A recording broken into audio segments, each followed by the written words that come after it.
वंदे मातरम दोस्तों। हमने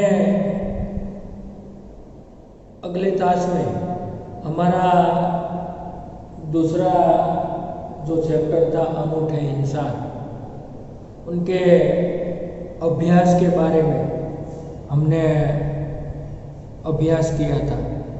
और अभ्यास के केवल यानी कि कुल प्रश्न नंबर 1 से लेकर प्रश्न नंबर 6 तक, यानी कि हमारी किताब के पेज नंबर 10 तक जो प्रश्न नंबर 6 जो 5वें प्रश्न में दिए गए शब्दों के लिंग परिवर्तन को आपको वाक्य में प्रयोग करना था, उसके बारे में हमने अगले तास में आपके सामने चर्चा की थी। तो अब अभ्यास का हमारा जो 7वां और अंतिम प्रश्न है, जिसके बारे में थोड़ी चर्चा करके हम हमारा जो स्वाध्याय यहाँ पर दूसरे चैप्टर का दिया गया उसके बारे में बाल दोस्तों हम अभ्यास करेंगे। तो मित्रों, આપણો જે 7મો પ્રશ્ન છે, 7મા પ્રશ્નની અંદર આપણને એવી સૂચના આપવામાં આવેલી છે કે ચિત્ર કે આધાર પર ચર્ચા કરકે કહાની લખીએ। એટલે કે ચિત્રના આધારે તમારે વાર્તા લેખન કરવાની છે। જે મિત્રો આપણે પહેલા સેમેસ્ટરની અંદર પણ ચિત્રપાઠની અંદર ઘણી બધી વાર્તાઓ આપણે જાતે બનાવતા લખતા આપણે શીખી ગયા। એ પછી દયાલુ શિકારી હોય, બાતોની કચુઆ હોય, कवा और लोमड़ी होय, बुद्धिमान कवा होय, એટલે કે આ બધી જ વાર્તાઓ છે મિત્રો આપણે ચિત્રના આધારે જાતે બનાવતા આપણે અગાઉ પહેલા સેમેસ્ટરની અંદર આપણે ઘણું બધું એ શીખી ગયા છીએ। એવી જ રીતે અહીંયા આપણને બીજા સેમેસ્ટરની અંદર પણ આપણને મિત્રો એક એવા જ પ્રકારની વાર્તા છે અહીંયા આપવામાં આવેલી છે, જે તમે તમારા પાઠ્યપુસ્તકની અંદર જોઈ શકો છો કે જેની અંદર તમને કુલ 5 ચિત્રો તમારા પુસ્તકની અંદર આપવામાં આવેલા છે। હવે એ 5 ચિત્રોને પહેલાં તો તમારે ધ્યાનથી એનું નિરીક્ષણ કરવાનું છે, એટલે કે એને જોવાના છે। કોઈ પહેલા ચિત્રમાં તમને શું શું દેખાય છે એના આધારે તમારે કલ્પના કરવાની, વિચારવાનું છે, અને એના આધારે તમારે ધીમે ધીમે એ વાર્તાને, એ કહાનીને તમારે આગળ વધારતા જવાનું છે। પછી બીજા ચિત્રમાં ત્યાંથી આગળ વધવાનું, બીજા ચિત્રનું નિરીક્ષણ કરવાનું, જોવાનું, એમ સ્ટેપ બાય સ્ટેપ ક્રમ પ્રમાણે ત્રીજું, ચોથું અને 5મું ચિત્ર, એટલે કે 5 ચિત્રને અંતે આ કહાની છે એ પૂર્ણ થતી હોય છે। તો મિત્રો અહીંયા હું તમને એ કહાની છે ટૂંકમાં એ કહેવા માટેનો પ્રયાસ કરું, તો તમે પણ તમારું પુસ્તક ખ્યાલમાં રાખજો। હું પણ મારી પાસે અહીંયા જે પુસ્તક છે એ પુસ્તકને આધારે તમને એ કહાનીને સ્ટેપ બાય સ્ટેપ આગળ વધારવા માટેનો પ્રયાસ કરીશ। તો આપણે સૌથી પહેલા ચિત્રની અંદર જોઈએ છીએ તો આપણે એવું કહી શકીએ કે ભાઈ એક જંગલ था, उसमें एक तालाब के किनारे कौवा, हिरण, चूहा और कछुआ ये 4 मित्र रहते थे। मित्रों अपने पहला चित्रनी अंदर શું દર્શન થાય છે? એક જંગલનું દ્રશ્ય દેખાય છે, જેની અંદર એક તળાવના કિનારે 4 મિત્રો રહેતા હતા। એ 4 મિત્રો કોણ કોણ છે જે આપણને દેખાય છે? हिरण, चूहा, कौवा और कछुआ, એટલે કે કાચબો, કાગડો, હરણ અને ઉંદર। આ 4 મિત્રો છે જંગલની અંદર તળાવના કિનારે રહેતા હતા। આવું આપણને પહેલા ચિત્રની અંદર સ્પષ્ટ રીતે દેખાય છે, એટલે આપણે એ રીતે વાર્તાને આગળ વધારી શકીએ। ત્યાર પછી આગળ આપણે વાર્તા લઈ જઈએ તો એવું કહી શકીએ કે ભાઈ એક દિન हिरण घूमते घूमते शिकारी की जाल में फंस गया। એક દિવસ હરણ ફરતા ફરતા શિકારીની જાળની અંદર ફસાઈ જાય છે। कौवा, चूहा और कछुआ कहीं दूर चले गए थे, એટલે કે કાગડો, ઉંદર અને કાચબો ત્યાંથી ઘણા બધા दूर ચાલ્યા ગયા હતા। उसने मित्रों को आवाज दी पर वहाँ कोई नहीं था, એટલે કે ये हिरण ने अपने मित्रों को आवाज दी, बुलाने का प्रयास किया, पर वहीं पर कोई था नहीं, क्योंकि वह यहाँ से बहुत कुछ दूर चले गए थे। कुछ समय के बाद कौवा आया, એટલે કે થોડા સમય પછી ત્યાં કાગડો આવે છે। कुछ समय बाद कौवा आया और उसने हिरण को जाल में फंसा हुआ देखकर वो बहुत दुखी हुआ। એટલે કે કાગડો છે આવ્યો પણ એ હરણને જાળમાં ફસાયેલું જોઈને તે ખૂબ જ દુઃખી થઈ જાય છે.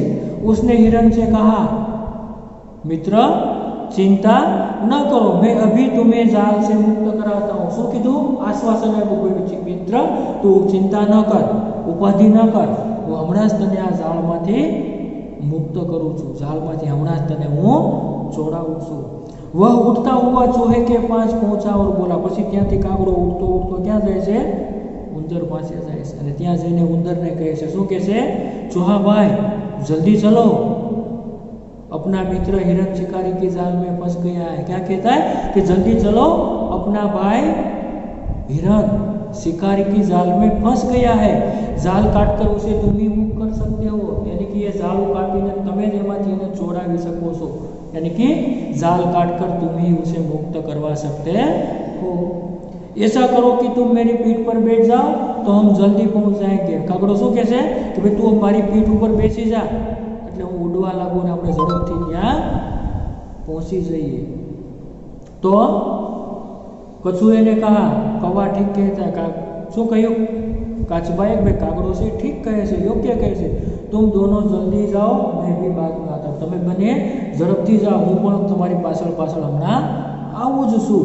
એવું એ બીજા ચિત્રના અંતે નક્કી થાય છે. ત્યાર પછી મિત્રો ત્રીજા ચિત્રની અંદર આગળ જોઈએ આપણે તો કૌવા ચૂહે को अपनी पीठ पर बैठा कर ले गया. જોયો છો મિત્રો તમે ચિત્રની અંદર કે કાગડો છે એ ચૂહાને એટલે કે ઉંદરને પોતાની પીઠ ઉપર 3 નંબરના ચિત્રની ઉપર બેસાડીને ત્યાં લઈ જાય છે. ક્યાં લઈ જાય છે? એ સ્થળ ઉપર જ્યાં હરણ છે શિકારીની જાળની અંદર ફસાયેલું છે. ચૂહે ने धीरे धीरे जाल काट डाला. પછી ઉંદરે ધીમે ધીમે આ જાળું છે આખું પોતાના દાંતોથી એ કાપી નાખ્યું. કૌવે ने दूर से शिकारी को आते हुए देखा. એટલામાં કાગડાએ દૂરથી શિકારીને આવતો જોયો. જો સામે શિકારી પણ આપણને ત્યાં દેખાય છે, જે ચોથા ચિત્રની અંદર આપણે જોઈ શકીએ છીએ કે ભાઈ कौवे ने दूर से शिकारी को आते हुए देखा और उसने हिरण को सावधान किया. तेने हरण ने सावधान કર્યું અને हिरण जाल से निकलकर भागा. અને એવી જ સમયની અંદર હરણ છે જાળમાંથી નીકળીને ત્યાંથી ભાગ્યું.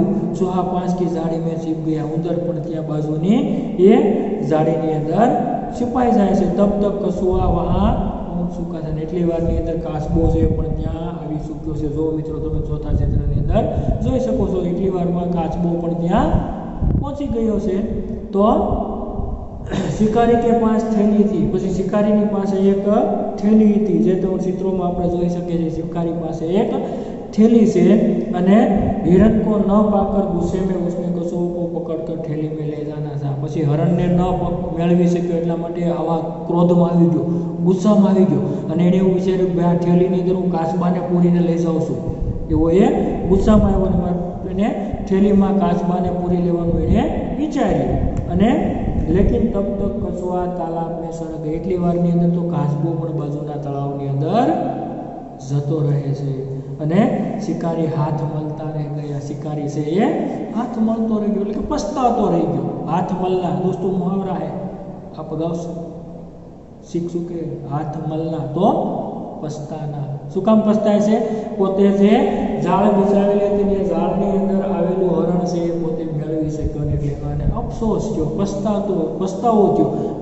वह हाथ मलता रह गया. और अंत में हम कह सकते हैं कि इस तरह कौवा, हिरण, चूहा और कछुआ चारों ने मित्रता निभाई. आ रीते चारेय प्राणीओए પોતાની મિત્રતા છે એ નિભાવી. તો મિત્રો આ એક આપણી વાર્તા હતી, જે વાર્તા તમે એ મિત્રો હોમવર્કની અંદર તમારી જાતે તમે બનાવીને લખી શકો છો. એ ખાસ ધ્યાન રાખો કે ભાઈ હોમવર્કની અંદર આપણો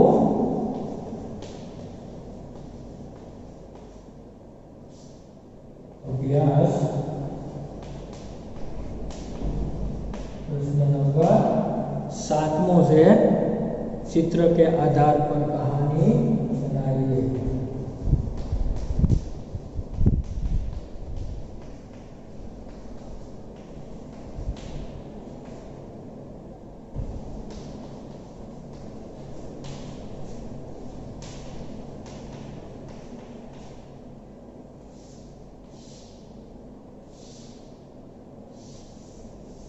આ મિત્રો તમારું આજનું હોમવર્ક છે. તમારે અભ્યાસનો પ્રશ્ન 7મો જે મેં તમને કહાની સમજાવી એ કહાની તમારી જાતે તમારે તમારી રફ બુકની અંદર સારા અક્ષરે સરસ રીતે એને લખવાની છે. તો હવે મિત્રો આપણે આગળ આપણા સ્વાધ્યાયના પ્રશ્નોની આપણે આજે ચર્ચા કરીએ. થોડા પ્રશ્નો છે સરળ છે, આપણે સરળતાથી એ તમામ પ્રશ્નોના જવાબ છે પણ આપી શકશું. તો અહીંયા પહેલો પ્રશ્ન છે, नेपोलियन की बहन का नाम क्या था? प्रश्न पहलो, प्रश्नों के उत्तर दीजिए. तो पहला सवाल है,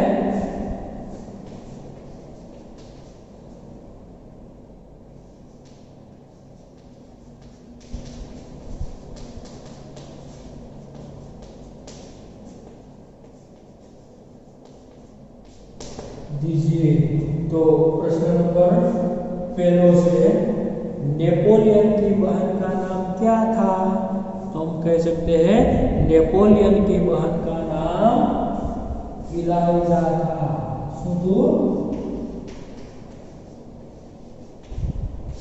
इलाइजा. एकदम सरल से 1 मार्क ની અંદર આ પ્રકારનો પ્રશ્ન આપણને પૂછી શકે છે. મિત્રો અહીંયા આપણે લખીશું નહીં, પ્રશ્નો છે એની આપણે અહીંયા મૌલિક ચર્ચા કરશું. તમે એને व्यवस्थित રીતે યાદ રાખવાનો પ્રયાસ કરજો. પછી બીજો પ્રશ્ન છે, नेपोलियन लड़की को अपने घर क्यों ले गया? तो આપણે કહી શકીએ કે ભાઈ लड़की के अमरूद खराब हो जाने से उसे नुकसान हुआ था. नेपोलियन माँ से पैसे दिलाकर उसका जो नुकसान था वह पूरा करना चाहता था, इसलिए वह लड़की को अपने घर ले गया. क्या कहेंगे? नेपोलियन लड़की को अपने घर क्यों ले गया? तो हम कहेंगे कि भाई लड़की का अमरूद गिर जाने से उसे नुकसान हुआ था, तो नेपोलियन उसे उस लड़की के नुकसान का पैसा दिलवाने के लिए वह अपने घर ले गया. इस प्रकार आप इस प्रश्न का उत्तर दे सकते हैं. फिर प्रश्न नंबर तीसरा है, गांधी जी को सोने की चूड़ी देने वाली लड़की का नाम क्या था? वो भी एकदम सरल कि भाई गांधी जी को सोने की चूड़ी देने वाली लड़की का नाम था कौमुदी. यानी कि गांधी जी को सोने की चूड़ी देने वाली लड़की का नाम कौमुदी था. ऐसा हम इसका उत्तर बता सकते हैं. क्या नाम था? कौमुदी. फिर प्रश्न नंबर चौथा है, गांधी जी ने कौमुदी से क्या कहा? कि भाई गांधी जी कौमुदी ने शू કહ્યું? तो આપણે કહી શકીએ कि भाई गांधी जी ने कौमुदी से कहा कि तुम्हें दोनों चूड़ियां देने की जरूरत नहीं है, तुम अपनी एक ही चूड़ियां मुझे दे दो, तब भी मैं अपने हस्ताक्षर कर दूंगा. क्या कहते हैं कि भाई गांधी जी ने सोने की चूड़ी देने वाली लड़की यानी कि गांधी जी ने कौमुदी से कहा कि तुम्हें दोनों चूड़ियां देने की जरूरत या तो आवश्यकता नहीं है, एक ही चूड़ी देकर मैं अपना हस्ताक्षर तुम्हें कर दूंगा. આ પ્રકારનો જવાબ એની અંદર આવી શકે. અને પાંચમો પ્રશ્ન છે, गांधी जी हस्ताक्षर करने के बाद गांधी जी ने क्या लिखा? अर्थात આપણે પાઠ પૂર્ણ કર્યો ત્યારે છેલ્લે કે ભાઈ હસ્તાક્ષર એટલે કે પોતાની જે સિગ્નેચર છે, સાઇન છે એ પૂરી કર્યા પછી ગાંધીજીએ એ શું લખ્યું? તો આપણે કહી શકીએ કે हस्ताक्षर करने के बाद गांधी जी ने लिखा कि तुम्हारे इन आभूषणों की अपेक्षा तुम्हारा त्याग ही सच्चा आभूषण है. यानी कि तुम्हारे इन आभूषणों की अपेक्षा तुम्हारा त्याग ही सच्चा आभूषण. એટલે કે એક 16 વર્ષની કૌમુદીની આ પ્રકારની એક ત્યાગ ભાવના, એ ત્યાગ ભાવના છે એ જ એમના માટેનું ખરેખર તો સાચું આભૂષણ છે. એની તુલનાએ એ સોનાના ઝવેરાત કે આભૂષણનું કોઈ ખાસ મહત્વ રહેતું નથી. એટલા માટે ગાંધીજીએ છેલ્લે એવું લખી દીધું કે તમારા त्याग ही सच्चा आभूषण है। तो आ रीते मित्रों स्वाध्यायना 5 प्रश्नों से આપણે સરળતાથી એના જવાબો એ આપણે આપી શકીએ છીએ। તમે પણ આ પ્રશ્નોના જવાબ સરળતાથી તમે આપી શકશો। હવે પ્રશ્ન નંબર 2 को अपने गांव में घटी कोई आंखों देखी घटना के बारे में लिखी। अर्थात मित्रों तमारा गामनी अंदर कोई जो तमे जोयेली होय आंखों देखी એટલે કે તમે તમારી આંખથી જોયેલી કોઈ એવી ઘટના હોય તો એ ઘટના વિશેનો અહેવાલ છે તમારે તમારી સાથે મૌલિક રીતે મિત્રો લખવાનો છે। જો તમે એવી ઘટના ક્યાંય એ તમારી આજુબાજુમાં તમારા ગામની અંદર તમે જોઈ હોય અથવા તો એવી બની હોય તો તમારે એનો સાથે તમારે એનો એ ઘટનાને એ લખીને એ તૈયાર કરવાની છે। तो पछीनो प्रश्न नंबर 2 ख से इस इकाई के आधार पर अपने मित्रों से पूछने के लिए 5 प्रश्न बनाइए। એટલે કે મિત્રો આ પાઠ આપણે જે ભણ્યા છે એ પાઠને આધારે તમારા મિત્રોને પૂછી શકાય એવા તમારે 5 પ્રશ્નો છે એ તમે જાતે બનાવવાના છે। તો કયા પ્રશ્નો બનાવી શકો? આ પાઠ તમે સંપૂર્ણ રીતે અહીંયા ભણી ચૂક્યા છો તો આ પાઠને આધારે તમે એવા કયા પ્રશ્નો 5 બનાવી શકો જે તમારા મિત્રોને તમે પૂછી શકો? તો આપણે એવું કહી શકીએ કે ભાઈ तुमसे किसी का नुकसान हो जाए तो तुम क्या उसकी भरपाई करोगी? पहला प्रश्न क्या આપણે બનાવી શકીએ अगर तुमसे किसी का नुकसान हो जाए तो तुम क्या उसकी भरपाई करोगे? जिस प्रकार नेपोलियन ने उसकी भरपाई की उसी प्रकार आप प्रश्न अपने मित्र को पूछ सकते हैं। दूसरा प्रश्न आप इस प्रकार का पूछ सकते हैं कि क्या तुम नेपोलियन की तरह अपने माता पिता के आगे सच बोलते हो? अर्थात कि भाई तू तुम्हारा मित्र ने तुम्हें वो प्रश्न पूछे सो कि भाई क्या तुम नेपोलियन की तरह अपने माता पिता के सामने यानी कि अपने माता पिता के आगे तुम सच बोलते हो? ऐसा दूसरा प्रश्न बन सकता है। तीसरा प्रश्न हम कह सकते हैं तुम्हारे सच बोलने से तुम्हें नुकसान हो रहा हो तो क्या तुम उसे सहन कर लोगे? अर्थात તમારું સાચું બોલવાથી સત્ય બોલવાથી જો તમને જ નુકસાન થતું હોય તો તમે એ સહન કરી શકશો? આવો પ્રશ્ન તમારા મિત્રને તમે ત્રીજો પ્રશ્ન પૂછી શકો। ચોથો પ્રશ્ન તમારે પૂછવો હોય તો તમે એવો પૂછી શકો तुम देश के लिए क्या दे सकते हो? जिस प्रकार कौमुदी ने देश के लिए अपने आभूषण दे दिए इसलिए आप अपने दोस्त को मित्र को ऐसा सवाल कर सकते कि तुम अपने देश के लिए क्या दे सकते हो? जैसा चौथा प्रश्न आप अपने दोस्त को यानी कि मित्र को पूछ सकते हैं। और 5वां अंतिम प्रश्न आप इसी प्रकार पूछ सकते हैं कि तुम देश की सेवा किस प्रकार करना चाहते हो? कि भाई तू तमे देश की सेवा कई रीते तमे करवानुं ઈચ્છો છો અથવા તો સામો છો। આ રીતના આ પ્રશ્ન નંબર બીજાના એ પ્રશ્નો મૌલિક એના ઉત્તરો આપણે સરળતાથી આપણે આપી શકીએ અથવા તો પૂછી શકીએ। હવે પ્રશ્ન નંબર મિત્રો આપણો જે ત્રીજો અને છેલ્લો પ્રશ્ન છે જેની અંદર આપણને विराम चिन्हों का उपयोग करके परिच्छेद फिर से लिखिए और अनुवाद कीजिए। कि विराम चिन्होનો ઉપયોગ કરીને આપણે આખે આખો પેરેગ્રાફ છે કે ભાઈ વિરામ ચિહ્નો ક્યારે કયા પ્રકારના ચિહ્નો મૂકી શકાય એના માટેનો આપણે એ પ્રશ્ન છે એ કેટલામો છે 30 એને આપણે સરસ રીતે विराम चिन्हों उपयोग કરીને આપણે આખો પેરેગ્રાફ છે લખવાનો છે। જોઈએ મિત્રો અહીંયા ક્યાં ક્યાં તમારા પુસ્તકની અંદર પેરેગ્રાફ છે આપેલો છે જે હું અહીંયા યોગ્ય વિરામ ચિહ્નો મૂકીને હું પેરેગ્રાફ બોર્ડ ઉપર લખું છું। તમે એનો ધ્યાનથી અભ્યાસ કરજો ક્યાં એ અલ્પ વિરામ મૂકી શકાય ક્યાં પૂર્ણ વિરામ મૂકી શકાય। તો જોઈએ આપણે પ્રશ્ન નંબર 30 છે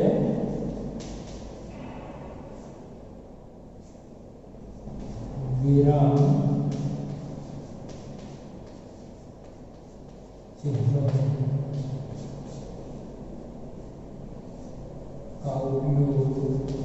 का उपयोग करके परिच्छेद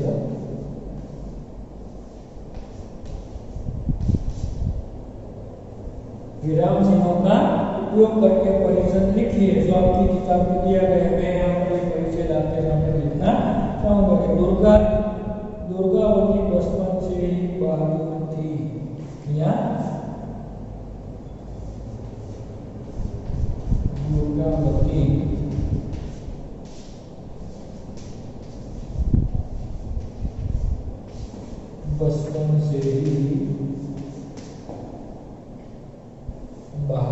નથી।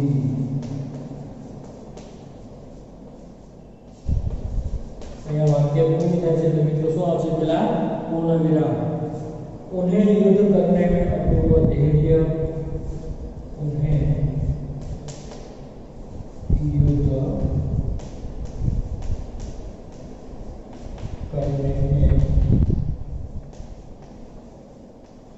अपूर्व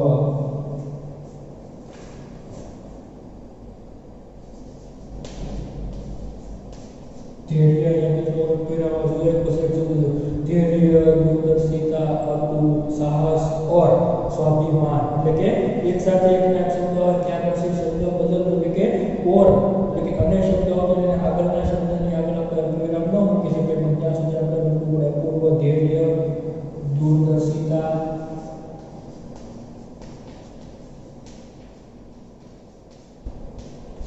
અહીંયા આપણે વિરામ મૂકીશું। ત્યાર પછી અતૂટ साहस,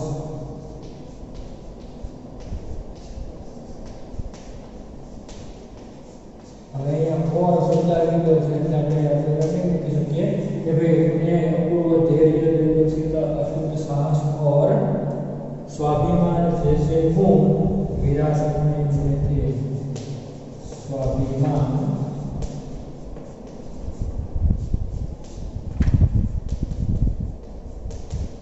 जैसे गुण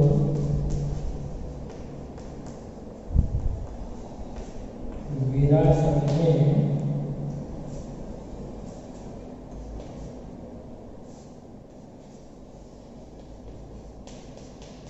मिले। यहाँ वाक्य पूर्ण થાય છે પૂર્ણ વિરામ પછી जहाँ वे सुशील कोमल, जहाँ वे सुशील कोमल, यहाँ पर सुशील कोमल अति सुंदर और भावुक, अति सुंदर और भावुक थी।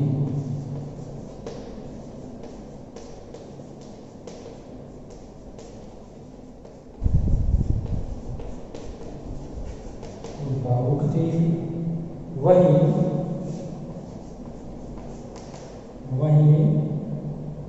दूसरी ओर से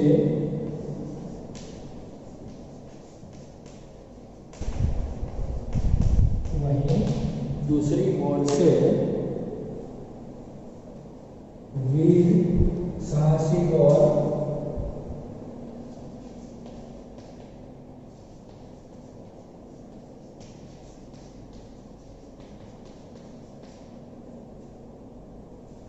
अस्त्र शस्त्र चलाने में भी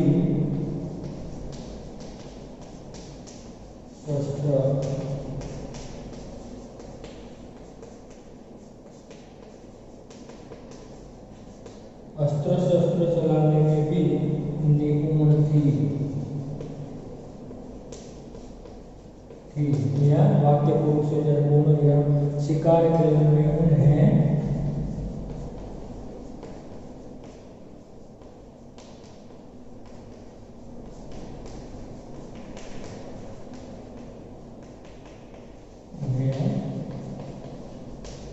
विशेष रुचि थी।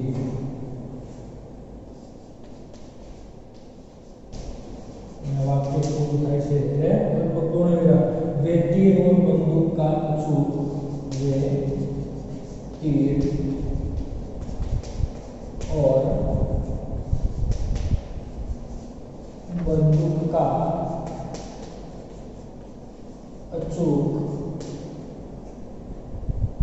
निशाना लगाने में भी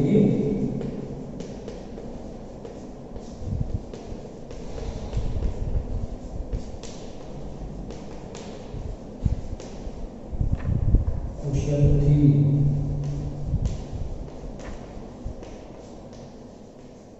तो मित्रों अहींया खास मैं जे आखो पेरेग्राफ તમારી આગળ લખ્યો છે એની અંદર ક્યાં ક્યાં અટકવાનું છે, અલ્પવિરામ ક્યાં મૂકી શકાય, પૂર્ણ વિરામ ક્યાં મૂકી શકાય, એના માટે આપણને સ્પષ્ટ માનવા માટે તમારી સામે એક પેરેગ્રાફ લખ્યો છે. દુર્ગાવતી બચપન से ही बहादुर थी.